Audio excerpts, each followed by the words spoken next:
every first line, all first lines, describe the essence of their hexagram.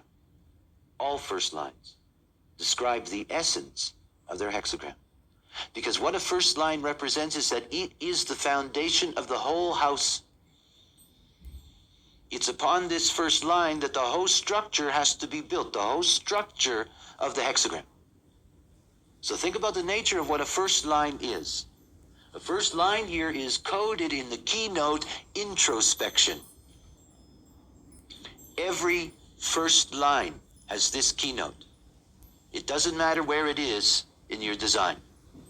Every first line has the keynote of introspection. And please understand something. You have two kinds of first lines. You got a yin one and you got a yang one. Always. Always. This is a yin and a yang world.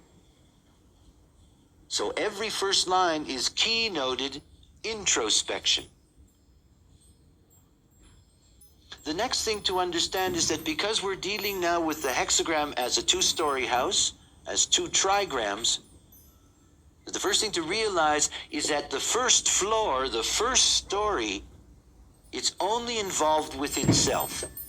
And what that means is in the language of design, it is strictly limited to its gate. So think about what that means. What that means is, let's say that you have the 7th hexagram first line. That first line doesn't know that there's a 31 on the other side. It doesn't know it's there. What that first line is involved with is being introspective and trying to come to grips with what its true nature is. That's why you can always look at the first line to see the true nature of a hexagram, because that's the job of a first line. For example, in my design, I have 11 first lines. That's why you get foundation knowledge from me. I have 11 first lines, foundation. And because that first line is introspective and always looking inward, it doesn't have social skills. The first 3 lines of a trigram, because they are focused on the hexagram itself, do not have the skills to deal with the other side, because they don't know it's there.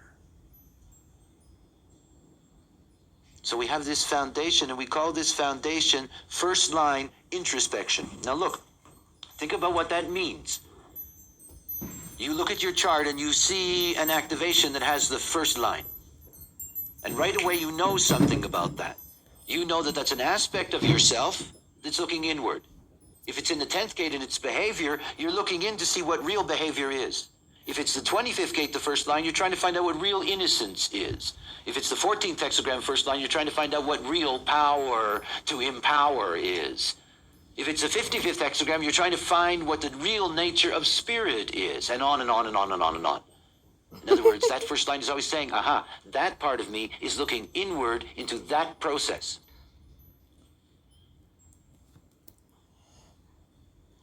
When you read a chart, any of you that have looked through enough charts now know that there's a funny experience that happens to you in design.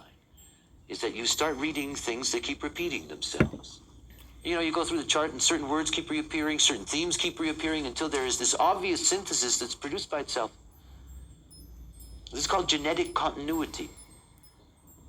And think about how that works in design. I have 11 first lines. They're not all connected to each other. But thematically they are. They're operating within the same principle. They're introspective. They're looking inward. They're not interested in the movement from the foundation upwards. They're only interested in seeing what the foundation actually is.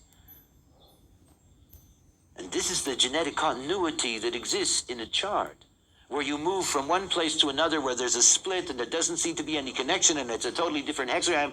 It's in the lines and it's in the nature of how these lines operate. All first lines are related to each other. They're related to each other because they all operate within the same principle.